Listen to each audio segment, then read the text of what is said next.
Spears and Steinberg. You know what the fuck it is? Aries and Andy, Jew and the Jerk. You know it's time to get this work. The real raw, gutter, uncut cocaine. No political corrections. Always sleep. Fuck being awoke. We discuss politics and jokes. Scribe, we lit. There's levels to this shit. Before you was sucking on your mama's tit. Aries Spears don't give a fuck. We talk about race a lot, racism, Sexism, much love to my loyal bitch bag holders. rollers, clip loaders. We got them in the folders. The whole world on our shoulders. Spears and Steinberg. Yeah. Schmeasel, Shamazel, Tip and Rep Incorporated. Tip and Rap. What is it called? Haas and Pepper Corporated.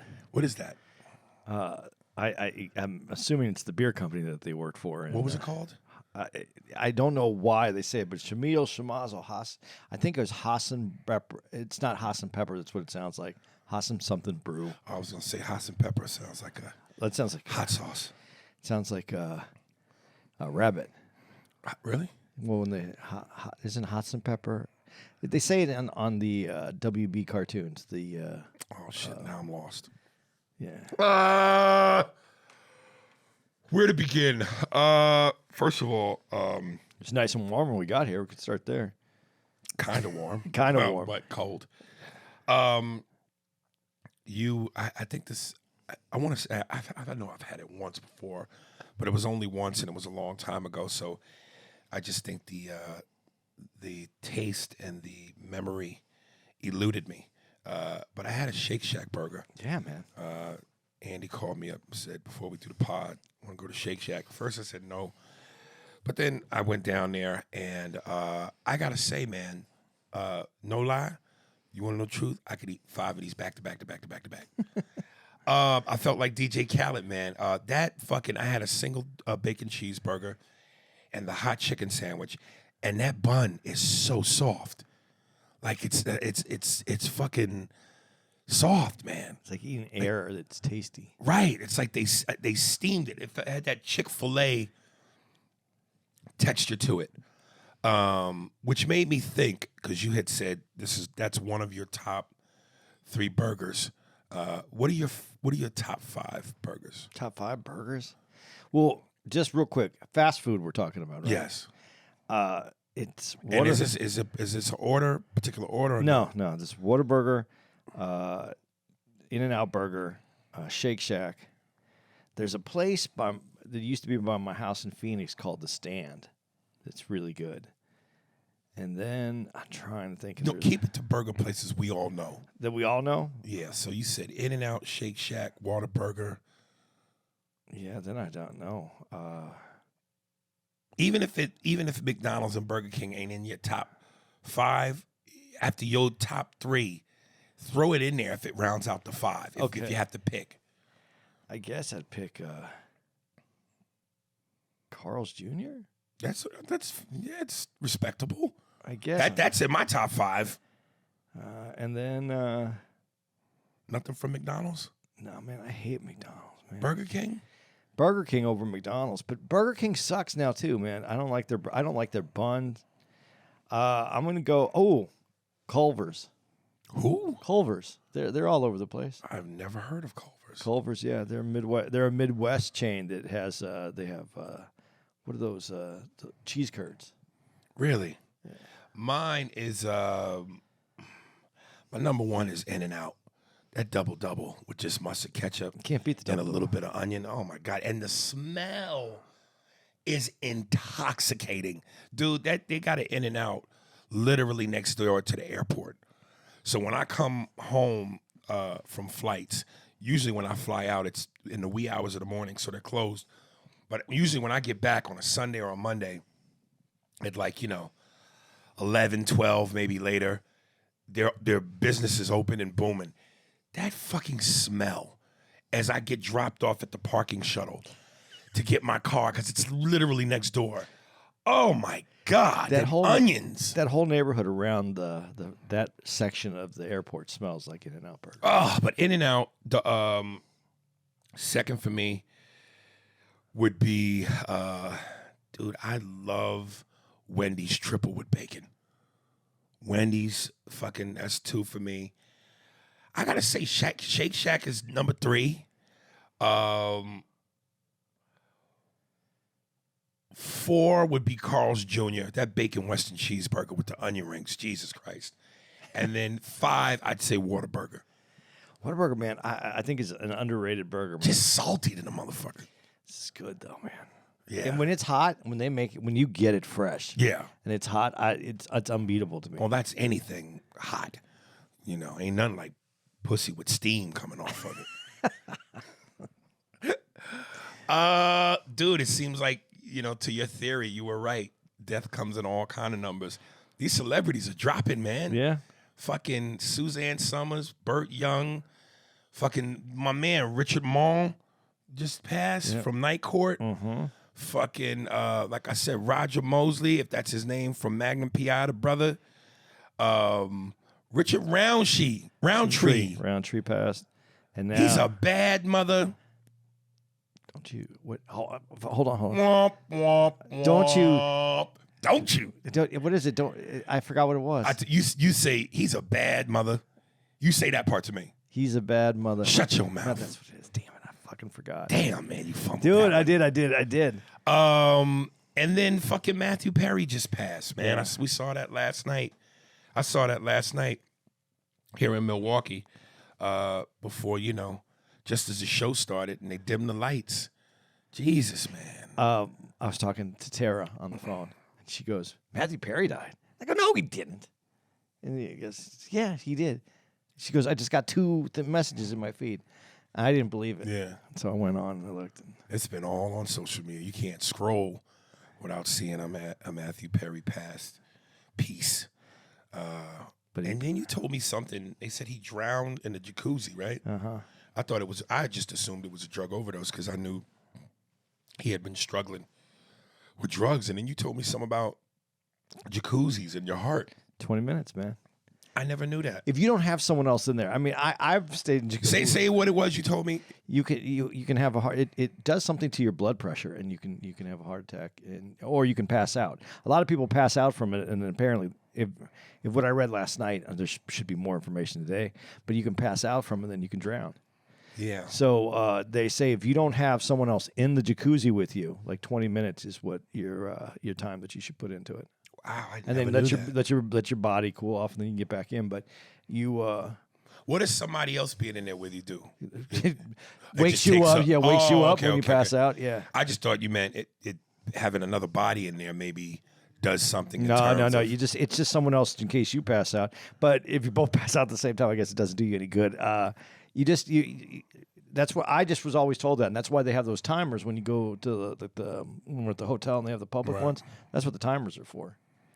So people don't stay, and it says it on there. It says they suggest you don't. I going have over 20 never minutes. ever Yeah. known that. That is that's something. Yeah. Apparently Matthew Perry didn't know it either. Andy, come on.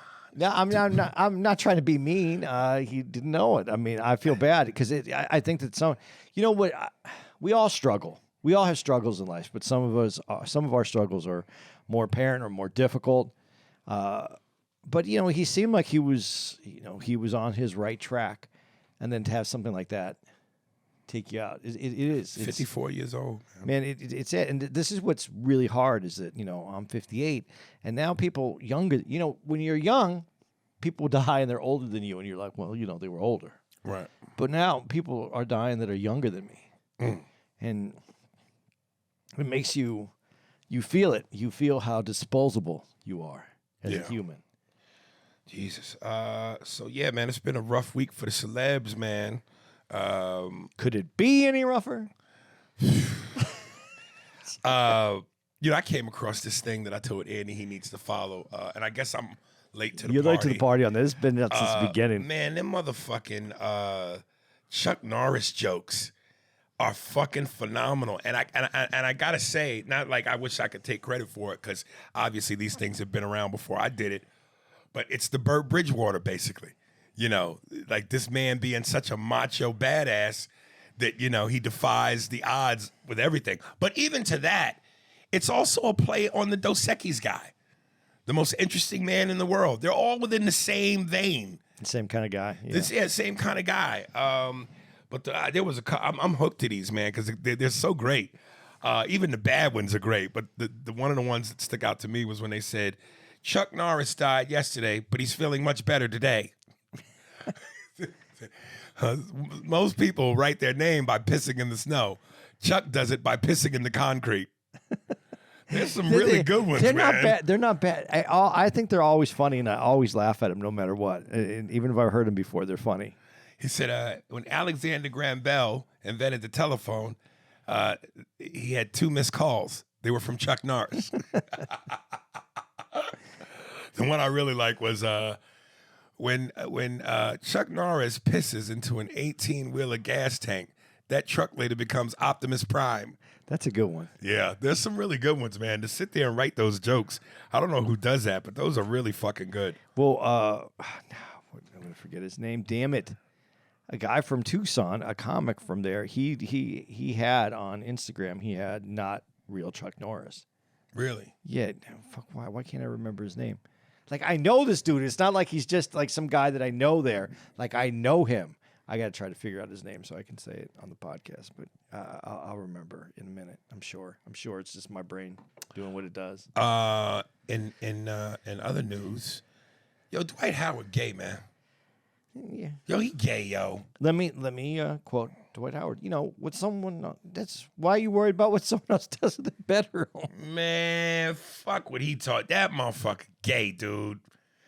You know, like I said, that one video I saw where he's getting ready to sit on the bench and the dude who's in the seat next to him, this motherfucker put his whole hand in this nigga's inner thigh and near his dick to use him as like a crutch to sit down.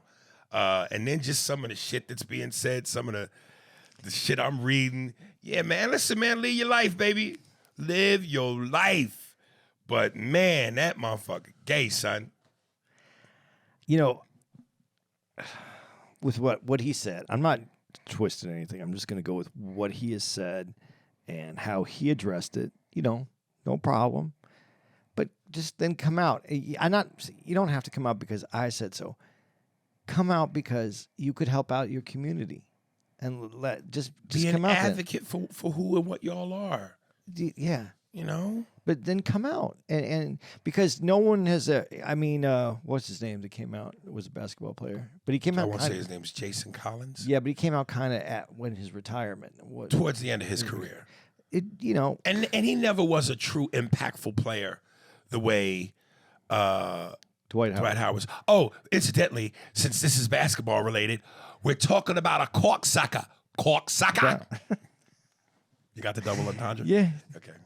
But it would be great for his community if he did come out and just say it, and so that I don't. But that's his own right to do and to choose when and where and if he wants to. So that being said, I just thought it would be you're this far out. What do you think about Stephen A. Smith alluding to this is why no one wants you in the league?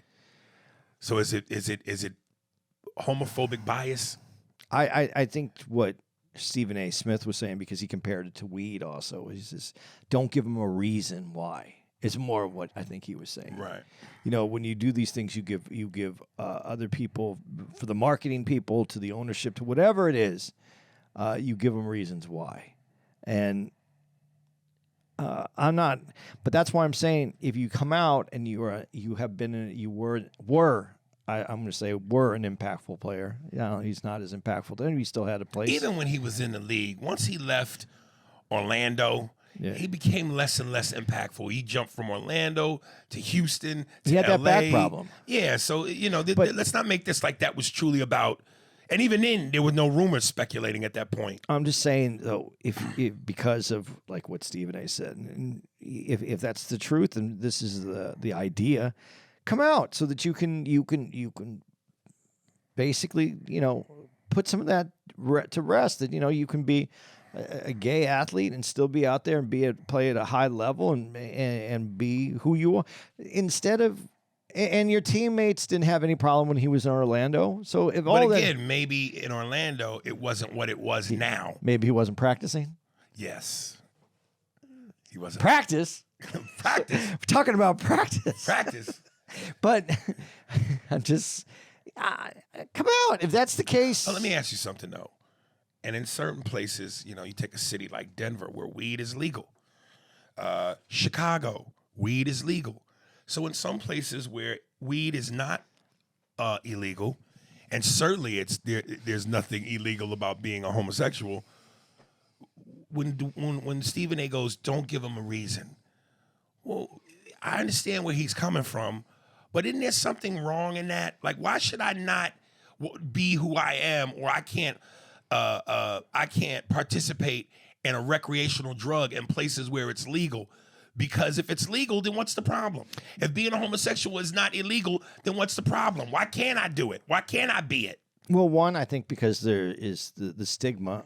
If you're gay, there's the stigma on it because no one in a professional sport playing the game has come out where people would be able to say, well, you can play on that sport, you can be in the locker room, you're just as much of a presence, and there's no issues. There hasn't been the person to break that stigma. And as far as the weed goes, because it is illegal in some places, and you don't want to have anything following you. You don't want to get on a plane and have have some weed on you because you went to a place that didn't have it. And now you have changed the focus of what's happening that night from the game to, is he in jail? Is he going to get out of jail? Does he have it? Right. So I understand what Stephen A. is saying when he says that. I mean, drinking is legal everywhere, but you don't drink or hide. You're not supposed to be drinking or hiding drinks. People have done it. People have been alcoholics while they played sports, but that hasn't been the best part of the sport. It's about if someone was an alcoholic and was drinking and constantly was showing up to games and practice inebriated, you wouldn't keep those people on your team because they'd be a distraction. They'd be a problem. So I guess the same thing goes for weed. And that's it all falls under the umbrella of hypocrisy and bullshit. Because when you watch The Last Dance, that one moment where I forget whether it was Michael or Scotty that said, there were coaches during halftime of the games drinking beers and smoking cigarettes. The Babe Ruth, back when he was playing baseball, they said he played drunk sometimes. So we know Doc from what's the baseball player that threw a no-hitter? Doc Gooden? Yeah, was it Doc Gooden? Yeah, that threw the no-hitter. Mm-hmm. And he was on Coke or acid or something. I don't know what he was on. Coke. So, yeah. I mean, it's always been around, but that isn't the normal thing to happen, is that you do something good because you're on drugs. But in baseball, shit, most musicians, boy, do their best work on drugs. I do not do well on stage. I don't either. And I tried it. Because I get very focused on things that aren't funny to other people. I have a hard enough time trying to stay away from things that aren't funny to other people. Right. But I start watching things in the audience and I'll start commenting on them, and it's not good for me. I'm not good when I'm high. So to each his own. Shout out to Keith Richards, who's his whole since birth has been high. He's actually I don't know that he's still doing drugs. I think he's clean now. Is he? Dude, he's old. Hey man, some people are just He went from doing illegal drugs to doing pharmaceutical drugs from Walgreens. He's like at Walgreens getting whatever keeps him alive. All right. Before we move into the main meat, polls. Dave Chappelle on Israel. Did you see that clip? Yeah. I wonder if I'm getting this right. So he said what he said, and they said people were walking out? I don't know. They were walking out. Someone told him to shut up. Shut the fuck up. Yeah. And I forget what his response was. He said he wasn't going to shut the fuck up. But he said more than that. Yeah, and I guess he went. I agree with him. It's his show. His name's out in the building. Right. If he wants to talk his shit, talk your shit, man. That's. But I really wish I knew what he said. I wish I would. I don't know that they have it all. Because one of the things that's interesting about this is it has to be written because Dave makes everybody put their phones in those bags. Right. And you can't get them out until, you leave the show. Right, because certainly we would have had footage of it. Yeah. So we don't know exactly what was said or what anybody had shown that was said. But it's his prerogative to say what he wants to. Yeah. And you know, I question.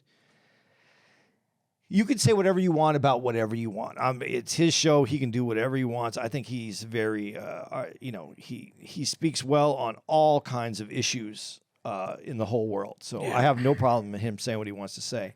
But being that he chose to bring up Israel, and it was about kids, from what I heard, it had a lot to do with the kids and the bombings. But how come? If you're going to make that statement, how come you haven't chose to make that about Russia bombing Ukraine? How come you haven't made it about the apartment buildings that have been hit by Russia, sending bombs over into Ukraine and cutting off electricity so that they don't have electricity in Ukraine and it's freezing in the freezing weather in Ukraine? I haven't heard those statements. So then I think, Dave, if that's the case, and this is my personal opinion, Dave doesn't owe me shit and doesn't have to do anything I want. I think Dave can do whatever he wants. He's a grown man. But if you're going to make those statements, then tell us why you are making those statements. Tell us why you feel that way. Give us some background why this was more important to talk about. You just said he Ukraine. don't have to tell you shit. He doesn't, but I mean, it would make more sense. But as far as someone yelling, you know, shut the fuck up. Hey, you came to his show, man. You get the fuck out. There you go. And I'm all for him talking whatever he wants to say. I just would like him to give the context of the reason why he's saying what he says. Not because there's no one who's going to say. Well, actually, he did, and that's why I'm saying I wish we had. Because I know on the news when I saw the clip, they didn't, or maybe they did, because it was an extended clip, and they kind of basically said what his response was. So without the clip, we're just. But what was it? Kids are dying. I'll butcher it, and I don't want to do that. From what I understand, yes, and I agree with them. But I think that we can all say that we don't want to see little children suffering. No one wants to see little kids suffering. No one does. But when you start talking about the same things that are happening, you're talking about one place, and I can see that it's happening in another place, and I made that and you're making that statement, but it's happening somewhere else, and you haven't made that statement. What is the difference between those kids and the kids you're making the statement for, or the families that you're making a statement for? So, and why I'm saying that is, you know, we all have agendas. Everybody has an agenda. That's why when this started, I put out the little bit of a statement that I put out only because I want it to be, you know, what's the word when you're clear? Transparent. I wanted to be transparent so everybody knew what my opinion came from. So I just wish I wish he would do that so that I could have context to what he's saying.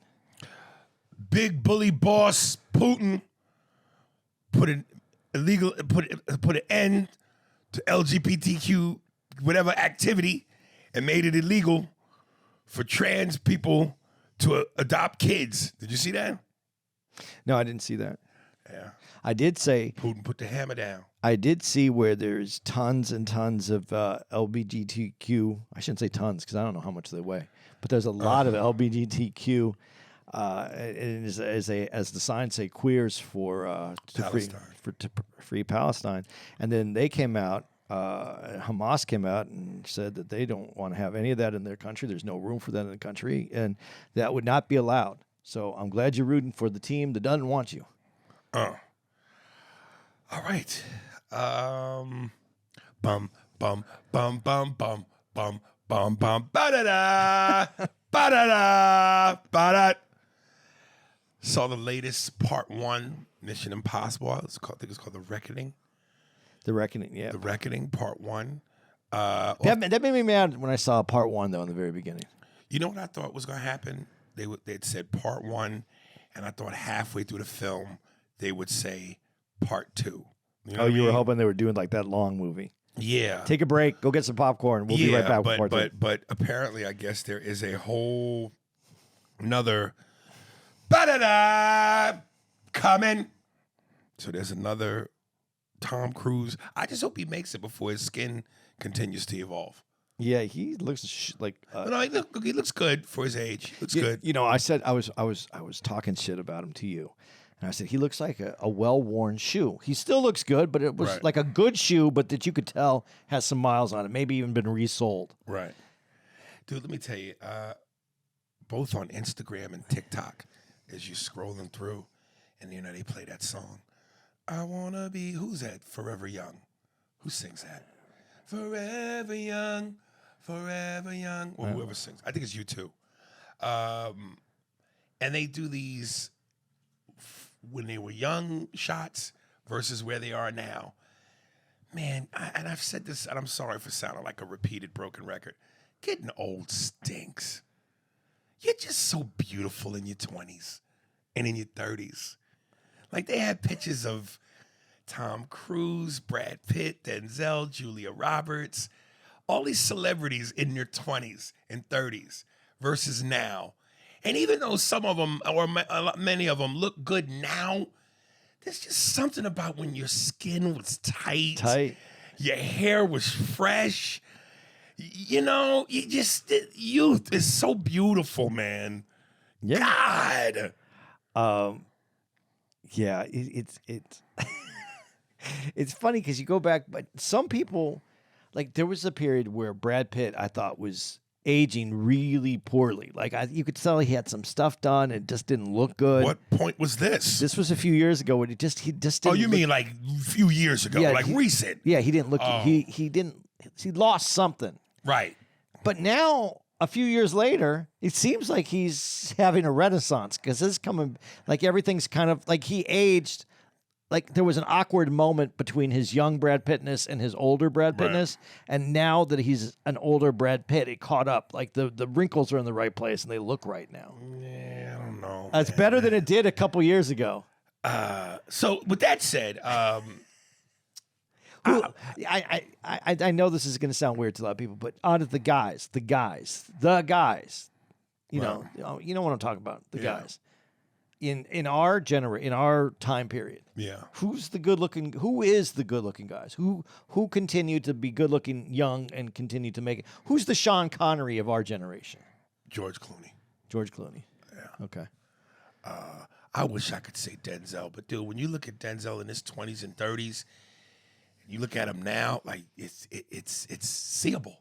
Yeah. It is seeable. Still a good looking guy. But you ain't telling me that nigga's 40. And listen, I hope to be so. I'm trying to do something. Dude, as much as I made fun of Tom Cruise, and I was making fun of the way he looks now compared, he looks better today than I ever have. So I guess I should talk shit. Hey man, I'm still convinced that when your bank account is padded properly, that helps the aging process. Because of things you can do, people you can see, just no stress because you're just living so good. Well, different kind of stress, but still good. Yeah. But if you could get into those cryo things that they sleep in. Cryo chambers? Yeah, I think that's supposed to help out a lot. I'll take a cryo chamber. Yeah, I have a cryo chamber. It's called my bed. That's where I do all my crying. A crying chamber, not a cryo. Yeah. So this movie, what'd you think of it as far as an action, male demographic, man food, machismo, dick on the table movie? Well, according to everybody that, has commented on Equalizer, the last one, it's not enough action in it. There wasn't a person being killed every 33 seconds. So I don't know if it's good on that level. Okay. That's not on the John Wick level. Okay, but your taste though. It's good. Okay. Yeah, because I got to be really honest with you, and I wasn't excited to do this. I don't want to like these movies. Mission Impossible? I don't want to like them. I really don't like Tom Cruise in that character.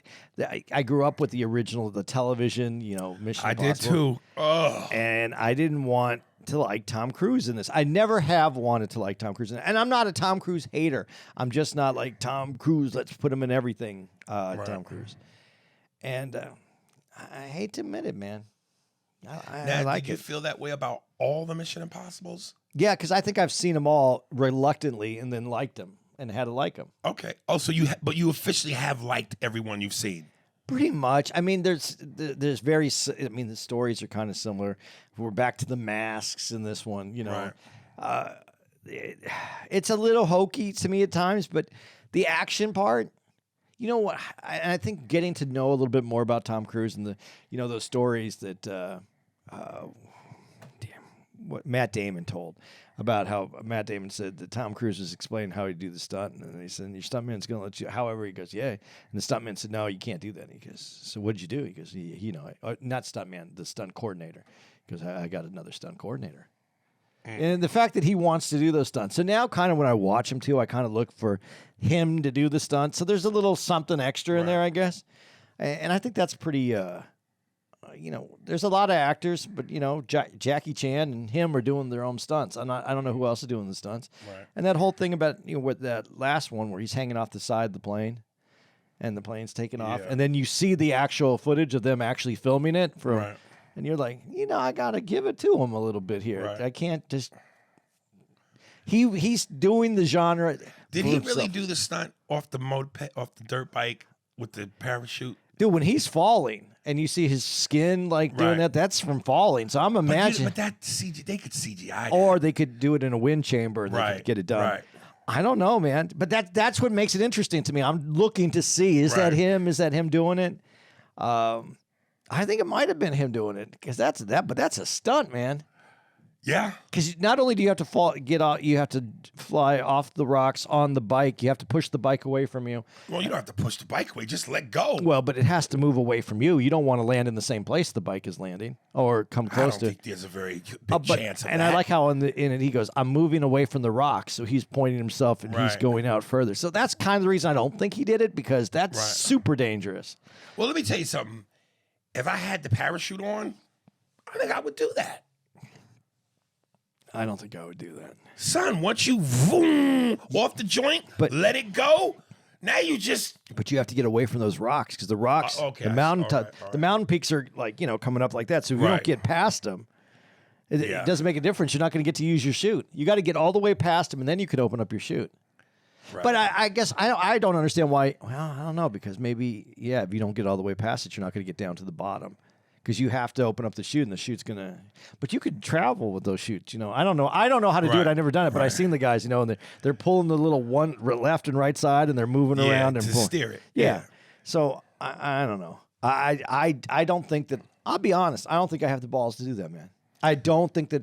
I think when it came to it, I would say, I could do it and then I get halfway to where the ramp is. Then, motherfucker, you better not do it at all. Because if half commitment will kill you. Kill you on that. Right. Yeah. No, I don't think I could do it. You really think you could do it? You think that you would sit there with the accelerator on and go over the top and fly off that If I knew I had that parachute, yes.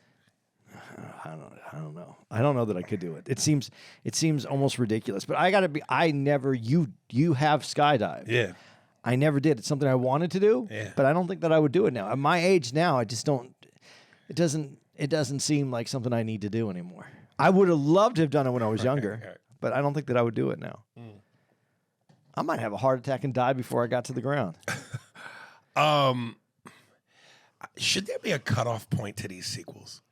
Because, and I ask that because as a child of the 80s, the rule was 3.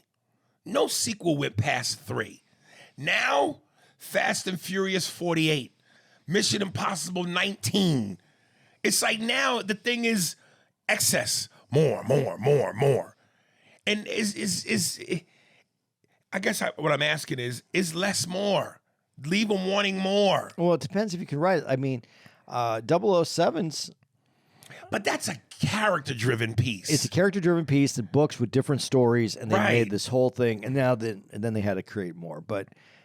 I mean, that's one. Friday the 13th, Halloween. Those have gone on for... and I think some of those went on too long. Yeah, I think some of them could have got lost. They didn't have to make them. Right. But again, to me, it feels like with horror movies, there's a creative license to kind of keep going. To kill more people. Because it's something about the thing that scares you that won't go away. Right. Like that's white people for black people.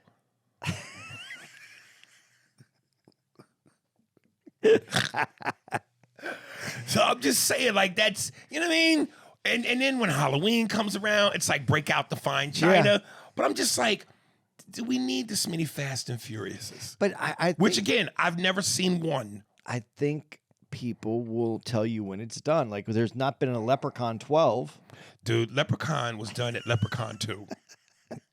But they tell you they made it obvious. I think there's a point where Mission Impossible. It's a new mission. They have another mission, so they can keep going. But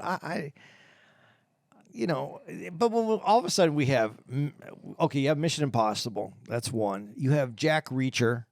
This is the other. He did 2 of those. He never did a third one. Okay, but you have those. Right. You have The Bourne movies. They're all the same fucking movie. Yeah, but the Bourne movies were so good. Yeah, until Jeremy Renner. That didn't. He couldn't fuck it. You know what? And that's no slight to him because he's a solid performer. But those were Matt Damon's shoes. Then stop making the Bournes, and they should have made a movie that looked him. like Bourne, but was Jeremy right. Renner. Because they're the same movie anyway. I mean, we're Right. doing the same thing. We're tweaking the origin story. We're moving the story around a little bit to set up everybody for it. But they're all the same. Right. I think that's why. What's Keanu's movies again? John Wick. I think that's why John Wick's were so good, because it was just based on a guy who was something, wanted to quit, which sounds familiar to some other stories, but they kill his dog. But didn't we both admit after John Wick 3 we were John Wicked out? Yeah, but not if you just went there for the action. There's no story. I mean, honestly, the story died after the first one. John Wick 1 was the story. Yeah. And then everything after that is just a repeat of the story. Right. So, yeah, it depends on what you want to do with the story. John Wick is closer to Halloween than it is to Mission Impossible. I'm not sure I understand that. John Wick is about killing, death. It's just about Right. the death, the gore, the taking someone else Right, out. right. It's not as gory, but Yeah. it's about taking someone out. Where there is some story to Mission Impossible. You need the story so you can go do. Right. You have to have the story. Right. I don't know what tune that was. You was. I don't know about either. to belt out. I don't know. I don't even know. I don't even know how it goes. Actually. Don't. All right. That's what they should do if they think about making another one, and it's time to put it away. Don't. Make another one. In terms of these two franchises, Fast and Furious and Mission Impossible, if you had to pick one, which one has reached their limit? Which one is it time to put to bed? Because Fast and Furious has more people in it and they can do different things with the story, I'm going to say you could do more with Fast and Furious. So you'd say it's time to put Mission Impossible to bed? Unless they can come up with an original story that's worthwhile. Fast and Furious, you have characters continuing to add to it. But I saw the previews for this one. I haven't seen. I think I saw the first 2 Fast and Furiouses, but that's it. I've never seen one, dude. How can you not have seen one? Car racing. It's not about car racing. I know, but that's the meat and potatoes of it. It's the cars and the action. I'm not a car guy like that. Like, there's some dudes whose dicks get hard off of cars. Dude, the black mat with the fucking whatever inch rims and the Mustang and the horsepower. I just want to drive it. I don't give a fuck. You don't care what's the performance and the so if I got the Hemi. So if I gave you the cheapest version of a nice car, you'd be happy with it. No. Oh, why? Because you don't care about what's under the hood. No, I want the baddest bitch in the room. But you don't know what's in there, so why do you want it? Don't touch me, nigga. don't press me, nigga. Yeah. But what I'm saying is, you do have some concern for it. A little bit. You just don't need to know it like how some of these guys know everything. Let me tell you something. Okay, so if you took the car action part out of the movie, do you care about anything else? Then this goes back to what we said about Equalizer, what I'll say about Mission Impossible. If this were the 80s and it was about the brawn, a la Schwarzenegger, a la Stallone, then that's what the 80s were. But I like the fact that now you get action with acting. And Tom Cruise is a solid actor. And the actors in the movie are solid actors. And there's some story. It's not just explosions and guns. So that being said, I'm just like, with the Mission Impossible thing, I go, you know, sometimes the espionage and the cloak and dagger shit is a little hard for me to follow if I'm not really paying attention or if I'm semi-sleepy.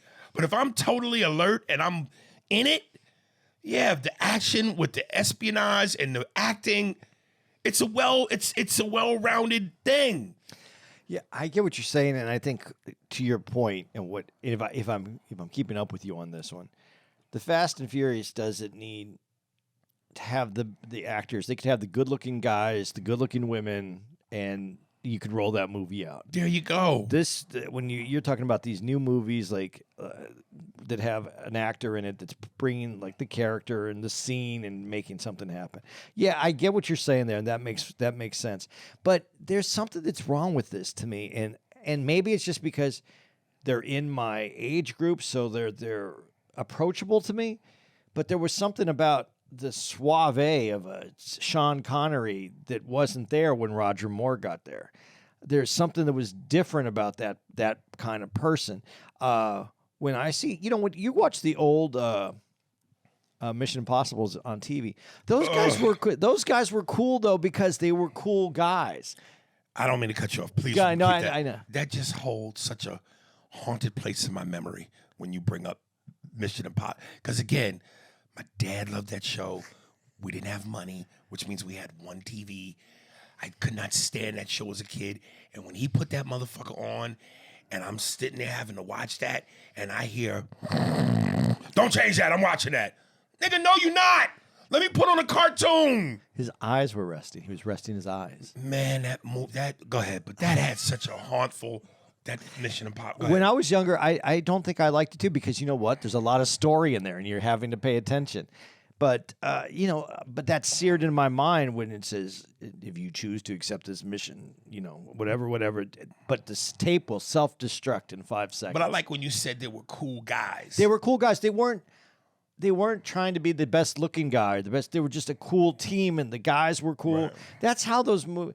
When we go back to our parents' group, Dean Martin was a cool motherfucker, right? Yeah. But Dean Martin wasn't a young man. He wasn't like the good looking. He was a good looking guy, but he wasn't like that picture perfect Brad Pitt looking guy. He was cool because he was cool. He was that Italian with that olive oil skin and that guinea charm. And she was the best piece of ass I've ever had, and I've had them all. That's Dean Martin. Yeah. But there was swag to those guys. Right. That isn't here. It's. Well, wait a minute, though. When you say it isn't here, other than Tom Cruise, Simon Pegg ain't no good-looking, suave dude. Ving Rhames with that boxer's a fist of a nose. And speaking of, Vin Rhames does not look good in this. I don't know what happened to him, but they have a bunch of clothes on him and then they have that beanie on him because they're hiding something that's going on with Vin Rhames in this. Really, Tom is the only. It's just different, man. There was a different kind of cool back then, and I guess, but that's because we know him. If my son was to go see Mission Impossible, he doesn't come with that history of Mission Impossible. And I'm sure to him it looks cool, cool, but I don't know. There's just there's some ingredient. There's some, there's some GMO in that wasn't in our fresh natural produce that we used to get before. I don't know how else. I gotta say, and the girl in this. Which one? There's two of them in this pickpocket, the one that he's going through the airport with. Yeah. Dude, again, let me go back to it. It is such a blessing when you have great genetics. That woman is beautiful. And I just went, I feel sorry for ugly people.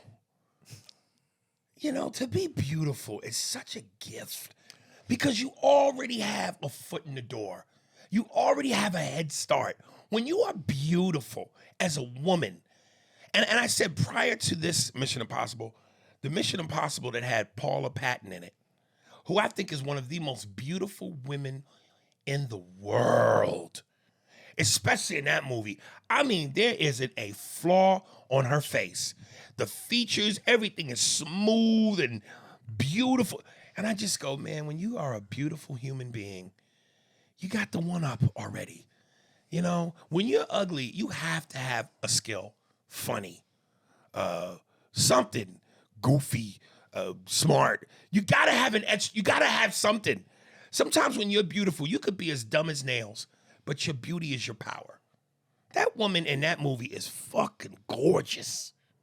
Oh, You know, listen to you say that. It is kind of funny though, because women that are beautiful, they have that extra. They do have a leg up in the entertainment industry, because they're looking for someone that looks good. I know in like commercials now, we're trying to use you more relatable people. Yeah, that's their nice way of saying it. Really relatable people. Yeah, But fat bitches in drawers selling underwear. But that and mainly for women, because it's never been like, as a guy I can complain about like when the movie star people that are there, but Right. you know, it's not making me weirded out that there's good looking people on television, and because that's what they're supposed to be. I am saying when I'm talking about the old Mission Impossibles, I'm talking that they used to be a little bit more manly. There was a little, you know, a tough guy was a man, not just a good looking guy. Yeah. So that's what I'm saying by that. But I was watching when you gave me Mission Impossible. You gave me it on your you gave me your iPad to watch it on. And so I'm also in my room, and there was this thing on the mobsters yesterday on the History Channel, and there is a woman who works in law enforcement that is one of the people that they interviewed that I guess helped work on all these cases. She's beautiful, dude. Beautiful lips, this face, but she works in a different industry. And she was beautiful. Without a doubt, I could tell she was beautiful. Right. No makeup, nothing. Just clean skin, washed her face, you know, whatever she washed it with, and she was just on there. And I was looking at her because she's really, what's wrong? What's different about her than other women? And she, like I said, no makeup, no nothing. So is it in our industries, though, like if you want your skill, your abilities to shine, do you have to take away your look so that No, I don't people think so see at all. you No. as competent? No, I think that, listen, when you got the goods, you got the goods. There's just no hiding it. When you got it, you got it. Well, Denzel has always been a handsome motherfucker, but his skill is just as equally on par with his looks. And he ain't got to take nothing down because that motherfucker had it. Has had it. I'm talking about women. Women too. And when you talk about men, it's funny because if you go to Listen, Angela Bassett, to me, I shouldn't say to me like there's something wrong with her. I just know that there are people out there, I don't know if I should say black and white, or I should say, I'm sure there's some black people too, because sometimes we're our own worst enemy. But there are people that will say because she's darker or because her Afrocentric features are stronger, that they'll try to downplay her beauty. But fuck that. I think Angela Bassett is one of the most beautiful women on the planet. And you can't tell me acting-wise she don't bring the thunder. Whereas, again, you might look at a Halle Berry who's like the female Brad Pitt, and then you question, is Halle's acting skills really on par with an Angela Bassett? Or her looks and acting skills just as equally potent? I think there's some that could make an argument for that. yeah. Well, I think that's what people miss though too. If you go to Hollywood, there's beautiful people everywhere. They don't have to put someone in a movie because they're beautiful. They have to. But a lot of times they do. They do, but for the most part, it's talent. Talent does get you a part. Now, sometimes beauty will get you the starring role, and you'll have a shot. But for the most part, when you said who did you say was today Sean Connery? George Clooney. George Clooney can act his ass off. No doubt. So it's not about, just the looks. There's a lot of good people. So really, they could just make movies with good-looking people in it. There's enough talent out there in Hollywood to do that. Right. So I guess these where I'm saying there were some manly-looking guys, but I'd like to see, that's what I think I kind of missed that about an Arnold or or Sylvester Stallone that they were also manly. It wasn't just good looking. Yeah. The 80s, but they weren't good actors. They weren't the best actors. That's what I'm saying. That 80s action era was shoot 'em up, kaboom, some titties, some cursing, some guns, and car chases. It was based off real, like just predominantly action. But do you think Sylvester Stallone was a good actor? I always said I think he was underrated. He's But an underrated actor. do you think his look prevented him because of who he was, the size he was? Yeah. And prevented him from, because he wasn't that when he wasn't in that kind of movie. No, it's always it was always there. So And what can you do it? so he was limited on what his appeal was going to be. Yeah. So you couldn't put him in John Wick? A younger Sylvester Stallone today, could he be in John Wick? Yeah, because John Wick don't talk much. Okay, could he be in Mission Impossible? No, it becomes something else. Nah, that movie is something else. Again, the Mission Impossibles require some acting. You have to have a little suaveness to the lead character, doesn't he? I don't know, but it requires some acting. Rambo don't require acting. Cobra doesn't require acting. And when you look at Cobra, some of them lines are 80s cheesy. He wrote them. There you go. Dude, in the beginning of this movie, when the submarine blows up, gets hit, I guess I got two questions for you. Maybe, let me just say it. Is World War III inevitable? Jesus Christ. Is it inevitable? And before you answer, and what's it going to look like? Is it nuclear? Is it chemical? Is it computers? Or is it just plain old tanks, bombs, and guns? And the reason why I'm asking is because, the whole thing in this movie was about the key. Getting the key, the two halves of the key to come together as one key. What did it open? And, of course, whatever it is it opened would be World War III. Right. So is World War III inevitable? Is this going to happen? Are we going to have another war? Are we better as human beings than we were during World War II? I don't know, man. My history sucks. I don't think we're better. I don't think we've evolved. So you're saying we will have another I think we're more careful. I think we're louder in some aspects, and I think we have more we have more access to information, but I don't think that we are smarter than we were even back then. So your answer is yes?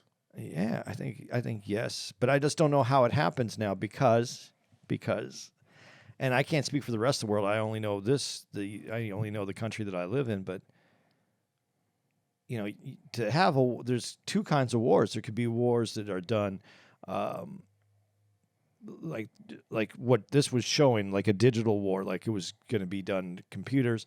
The war today, I think, will take out computers, take out systems, operating systems. So no good old-fashioned guns and tanks and bodies on the field. I mean, that could be part of the war, but I think the war is going to be fought in a digital way because who's going to go outside? I mean, okay, let's say we had a draft so that we have people to go fight this war. Who knows how to go outside? Everybody's we stopped going outside since we was kids. So who's going to go outside? Right. They're going to fight the war, on computers, I think, because I don't understand who's going to go outside and to do what. And God forbid anybody say anything negative while they're out there fighting the other team, because people will stop and say, you can't say that. Right. It's going to be a very interesting, and honestly, we're right where we could be. Do you ever think seriously, as even though we know what the catastrophic outcome would be, do you ever think seriously we get nuclear? The only reason, because don't both sides lose totally in that? Yeah, but I don't think it's going to be about one of two sides. I think that comes from someone else. Like Russia and the United States going at it. I don't see us going that way. American China going at it. I don't see us going there because we do know what the outcome is. You know, it's Right. it's just we're in such a. I even hate to critique to even put out what I want to say because it's the. But if you I can phrase it differently.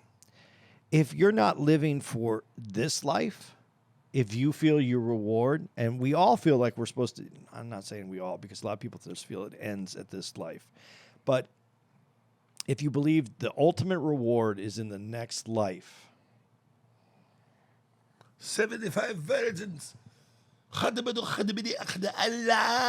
didn't say that. I'm just saying if you believe that the reward is in the next life and what you do in this life is American infidel. as long as you're doing it for the right reasons, Right. is the belief. Then this world doesn't make a difference if you end it. So that's kind of that's the caveat. That's the button on the side. Right. Because I don't think it's a Russian button. I don't think it's an American button. I don't think it's a Chinese button. But I think it is someone who might have access or can get access to something like that. That could be the difference. Right. Dude, that part of the movie where Benji is in the luggage cargo area and he's trying to disarm the bomb. And that one riddle where he goes, what's always approaching but never arrives? And the answer was tomorrow. I don't get that. Because tomorrow does arrive. But it's today when it arrives. Wait a minute. What's always approaching but never arrives? Tomorrow can't come today. By the time tomorrow gets to you, it's today. So it's always approaching. But it never comes. At midnight, what is it? The next day. So tomorrow couldn't have gotten here. All right. Because tomorrows are always approaching, but you only live in today. Okay. That sounds like something in regards to black fathers and their kids. What's always approaching but never comes? Tyrone.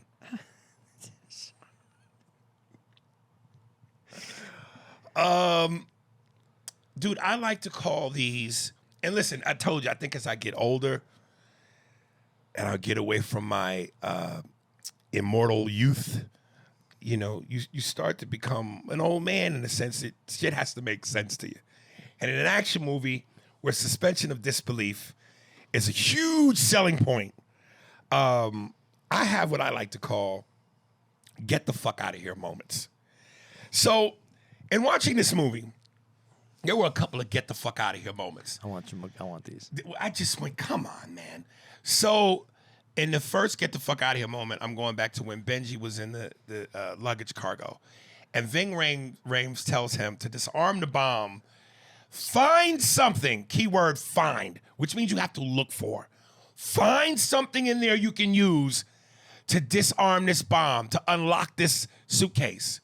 Cut to the very first piece of luggage Benji pulls off the conveyor belt.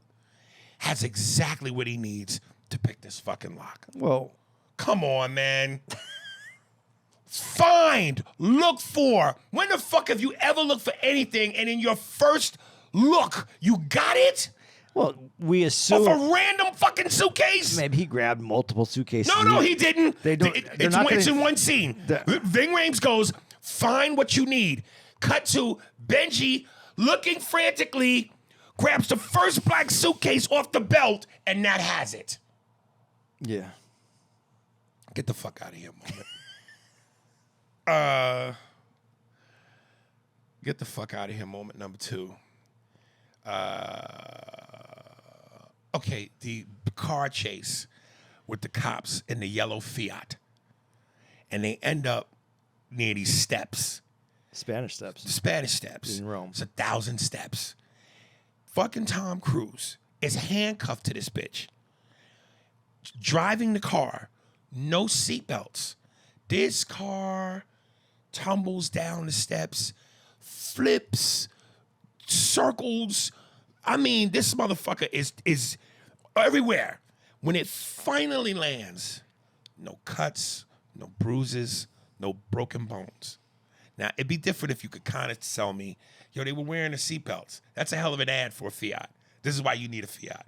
When you put on the seatbelts, you could survive anything. No seatbelts. He's handcuffed to this bitch. And they cut to the camera as the car is tumbling, turning, flipping. You see them inside the car, bouncing, hitting the roof. When it finally lands, no cuts, dude. No. Not with that kind of skin. White skin is the greatest skin ever, nigga. It's not even skin. It's a titanium, nigga. White skin is vibranium. It's what they use in Wakanda. Yeah, he has a vibranium, a hybrid vibranium human skin. How mixture. ironic, nigga. White people are made of what comes from Africa. So, but the car would have to have. But now they did make the car. This is one of those Mission Impossible cars. That's why it was made. And you got So it would have a roll cage built into it that you might not see. Yeah. That's what it was. It was the roll cage, but that you we still couldn't see. But not only and airbags we couldn't see. But not only do they bounce, they also switch seats, and no injuries, no cuts on the wrist on the on the handcuffs. Skin, man. I want to be white in my next life. It's great. Thank you. Truth. Get the fuck out of here. Number 3. Do you ever notice the amount of running Tom Cruise does in these movies? And I mean full speed, long stretches. Never gets tired. No one questions this. In dress shoes. In dress shoes. And those guys can't find him, and he's running right by him, and they don't even hear like someone on. I guess you wouldn't hear it because of the building, but it looks like this motherfucker is straight knees to chest, arms, fucking. I mean, full speed, nigga, for stretches, and no change in his breathing pattern. He had to work out that run though. He didn't run like that's acting run. Like he had to go into like a running coach to get that stride the way that he wanted it for the stage. I know Michael Johnson is somewhere like, get the fuck out of here. I have one in here. I don't know if this one is it yet, but I think this is the creme de la creme of get the fuck out of here. The climax train scene. He's the parachute. It's open. He's floating. Just as the woman is about to get shot, this nigga smashes through the window of the car she's in. So let's put the math on this. The train is moving at its normal full speed. Tom Cruise is out there somewhere in the wind on a parachute, which is slowing up your momentum. But he has enough momentum and force and speed to crash through the exact correct car through a window. Yeah. Dude, this is the Mission Impossible guy. He can do that shit. Oh, my God. And again, I know, suspension of disbelief. But Jesus, man. Sell me the illusion to buy the illusion. Well, he has to get... Okay, now this is what's funnier to add to it, though. He's on a runaway train. So the train is moving quite quickly. Yes. He can't catch up to it. So now, not only does he have to break through the window and get through the window, and he has to get through the window before the window can basically chop his body in half as he's going through the window. Yes. So that's... But he's doing it while he's floating with air in a parachute. So what power would he have to break through a window that's moving? He has to lead himself. And you have to do this with the rifle, too. With the bullet, you have to lead it a little bit because of wind. So you have to lead yourself enough, come in at the right angle, get through it, and knock over the guy and save the girl. Dude, she was good looking. See, if the bitch was ugly, she'd have been dead. We can get another one. Oh, we can't replace that one. Dude, let me tell you something, man. If life was as cool as the movies, no one would ever want to die. No, I want to believe that life after death is the movies. How many times has something happened in your life where you did the thing that they do in the movie, like, broke up with the girl, whatever. And as you're walking away, you can kind of hear that movie soundtrack in your head. Right. We do that. We add that to that. Right. That's the way that we have been instructed to our life is supposed to work. As we're walking away and we said that one line to the girl that fucked us over, and then we say whatever we say and we walk away, you hear that. Or she tells you to fuck off and then you hear the sad song as you walk away. Either one of them happens, but you hear it. Right. And I don't just want to relegate this to the fellas, even though I think this is a homework assignment for the fellas, because again, action movies, it's our demographic, it's our man food, it's our 50 Shades of Grey. But I know that there are women that will play along. Side seat with the chopper, baby. I know how you are, so I know you're going to write in. I want you guys to give us your get the fuck out of here moments from action movies you've seen in the past. Whatever action movies you can remember, whatever you can conjure up in your mind, write in and tell us, man, this particular movie with this particular scene, get the fuck out of here. Give us your greatest get the fuck out of here action movie moments. I think they should send this in, but you know what we should do? Yeah. We should watch Escape from New York. With Kurt Russell? Yeah. And I've never seen that. Oh, I can't believe you've never seen it. I've never seen that. And we should give all the you got to be fucking kidding me. Is there a lot of them in that? Yeah. Then I'm gonna watch that. And we could do that with them sending these in, because Escape from New York is one of the. It's worth it. Really? Yeah, it's worth it. Is it. It good? It's campy. It's cheesy. Was it in the 80s? Yeah, I think it was 80s, early 80s too. So there's at least an excuse though. Yeah, no, but it's very it didn't. I don't know how to say it aged well. Its cult following became stronger as it got older. Right. This is the one with Kurt Russell with the leather on, right? Yeah, Snake Plissken. Plissken. Right. Yeah, with his eye patch. Right. Yeah. Didn't they remake that? Yeah, they did. With who? I don't know. Oh. I know they did Escape from L.A. and I think he was in it again too. But really? you got to see it. It's. I think that one will be a good one to go by. That one. The only other one that I would say is that I think it's not the same. Right. But did you ever see The Warriors? Warriors come out and play now. Oh man, dude, I'm telling you, dude. I know we talked about this on our 70s episode. There's some classics that I should be ashamed of that I never saw. Like I told you, I never saw The French Connection. Yeah, that's good. There's, that 70s era was a little hard for me because that was the time, again, my dad owned the TV and, we got our VCR in the 80s and he got a lot of those movies and he would watch them and it was suffering for me. And you were little, so the more complicated the plot at that time probably wasn't that entertaining to you. Right. But I think you would have liked Escape from... it's worth seeing. Please, fellas, I know I don't have to tell y'all. I know y'all gonna do it. I know some of y'all are even thinking it as you're hearing this. And my Sherry Shamor, don't let me down, baby. Big Daddy needs you. I want to know. I want to know. Did you like this movie though? Did you like? Yes. Yeah. Yes. And this was made during the pandemic. This is the movie where he was cursing and he freaks out. Yeah. Yeah. My last note on this, and when you talk about so-and-so being a man's man and relatable, I don't know how much this plays into it, but I think part of what I think I like about Tom Cruise and his relatability in this, not that I'm knocking it, but it's just, I'm surprised they didn't make him do it.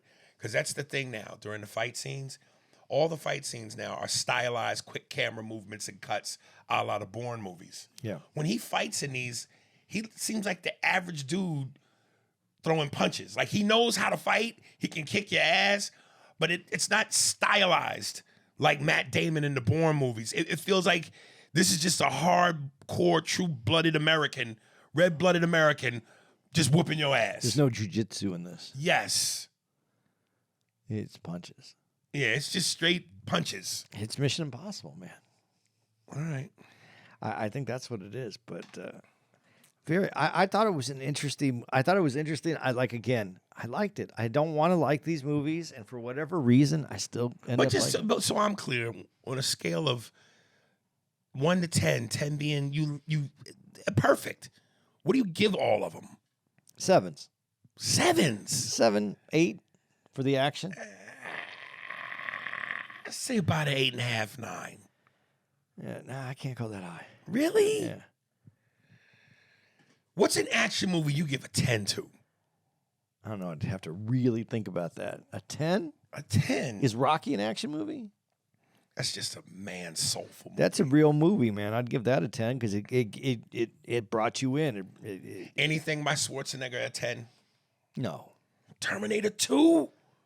That's not a 10 for the technology of that time, which was groundbreaking. Terminator 1, I'd No. Yeah, because that movie set it up. No. Yeah. Terminator 1 is a fucking 7 for me. No, that came out of nowhere, dude. They didn't make movies like that. I know, but it just there's something missing on that burger.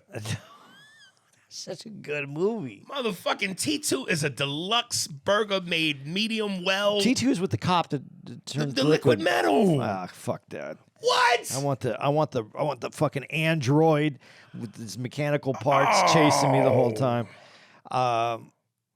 I was thinking of action. Bruce Willis, Die Hards. None of those are 10. Die Hard's probably Die Hard 1 is a 10. Yeah, that's a 10. I'm just trying to think action-wise because there's a good story in Die Hard. Yeah. I mean, Die Hard and Bruce Willis is the epitome of every man. And he turned the genre. Yes. And it's such a good movie that it became a Christmas movie. It really did. That's always up for debate. It's up for debate, but because that's how good it is, Right. because it happened during Christmas that you made Right. it a Christmas movie. Because it crosses over all those lines. The first John Wick, not a 10? It could be, but No, fuck could be. To you. man, John Wick is probably it. I give one a 9. Yeah, probably a 9. How about Speed? No, Not a 10? not a 10. You gotta get me. I can't be on the bus. Because it's on the bus the whole time. Yeah. I mean, it's a great idea. Quiz pop shot. You got a hair air trigger pointed at your head. What do you do? What do you do? You ever see Point Break? Yeah. That was 10? good. I never saw that. No, that was good. I really That's a 10? No, it's not 10. No. It's a 9. I mean, 8 and 9, but it's a really good movie. The remake wasn't as good at all. I didn't think. Oh, you know what action movie I really liked?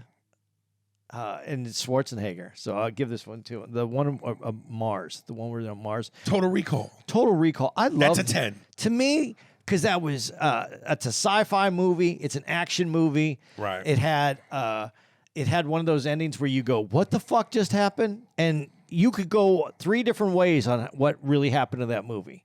Right.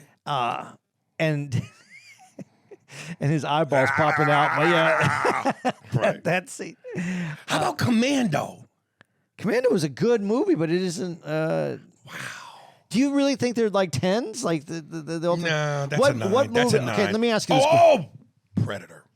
Predator's really good. Not a 10, no? No, maybe, because here's what I'll say. Here's how I was going to read. Instead of 1 through 10, because there's a lot of things I need to be a 10 for my stupid. I need the script to be good. I need the way that it was shot. And if it's on TV, are you going to stop and watch it? That's You know what's funny about that? I don't have to watch Predator on TV. Okay. I don't. But yeah, that's a good. I don't have to watch that. So then If Rocky 3 comes on, Rocky 1, Rocky 2, I'm in.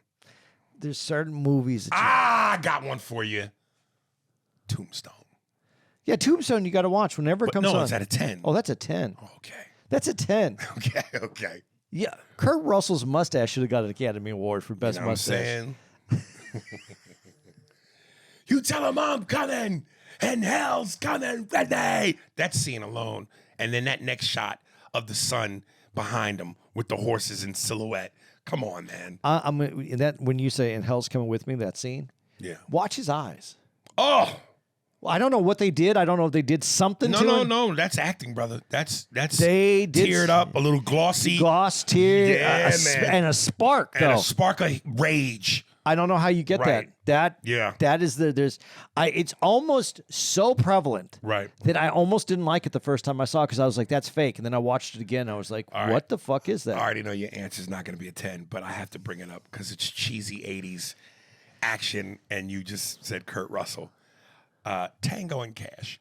Dude, I like Tango and Cash. I do too. Those are one of those movies that just kind of slid under. Is that the one where they're with Raul Julia and they're playing ping pong too? Is that Oh, Julia. Yeah, that's the one with Michelle Pfeiffer. She's not in that. Okay, no. Tango and Cash, I did like. I'm trying to remember this.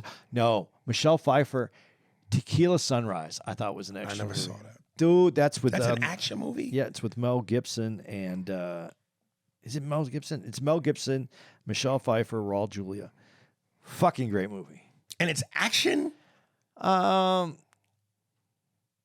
There's some action in it. I Then think. it ain't Yeah, action. No. it's not an. I guess maybe it's not an. There's a little action in it. I don't think. But it's No, not. no, It's no, not. It's no. not the over the top action movies that we're talking Okay. about. Okay. But that's a great movie. You got to see that movie. Right. All right. Trying to think if there's anything else before we get off this. I'm trying to think if there's any movie that I have to watch that's an action movie that. Yeah, like you said, the Rocky movies. You got to watch those. Well, just give me your real quick on this. Magnificent Seven, Denzel. That's good. Not a 10, no. Not a 10. You know what I think is a 10, but I don't think you're going to call it an action movie. It's the Usual Suspects. That is not an action movie, dude. That is Nah, that's not an action movie. okay. And again, like you said, the Die Hard. Those the Die Hards you have to watch when Right. they come on. Yeah, definitely. But the Usual Suspects, I have to watch that when it comes on. All right.